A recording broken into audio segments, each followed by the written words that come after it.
ভারতের ক্যাপ্টেন কুল উইকেটের পেছনে দাঁড়িয়ে যিনি একের পর এক বাঘা বাঘা ব্যাটারদের কুপকাত করেছেন, তার পরিকল্পনা ও ম্যাচ নিয়ন্ত্রণের যে দক্ষতা ছিল তা হার মানাবে যে কাউকেই। কিন্তু জানেন কি, মহেন্দ্র সিং ধোনি নাকি কিপিং অনুশীলনটাই করতেন না।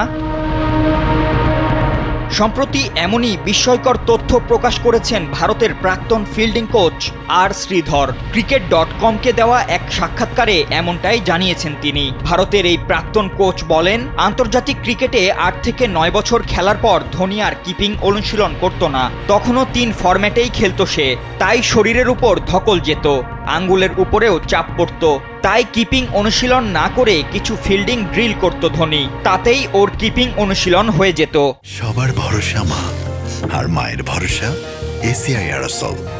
50 বছরেরও বেশি সময় ধরে পরিবারের সুরক্ষায় ACI Aerosol। তবে আশ্চর্যের বিষয় হলো, এমন সীমিত অনুশীলনেও ধোনির গ্লাভস কখনো মিস করতো না বল। এখন পর্যন্ত 634 ক্যাচ আর 195 স্টাম্পিং করেছেন ক্রিকেট ইতিহাসের অন্যতম সেরা এই উইকেট কিপার। তার কিপিংটা ছিল ট্র্যাডিশনাল টেকনিকের বাইরে, কিন্তু একেবারে নিখুঁত, যা জাতীয় দলের জার্সি খুলে রাখার পরও 44 বছর বয়সে এসেও আইপিএলে এখনও দেখা যায়।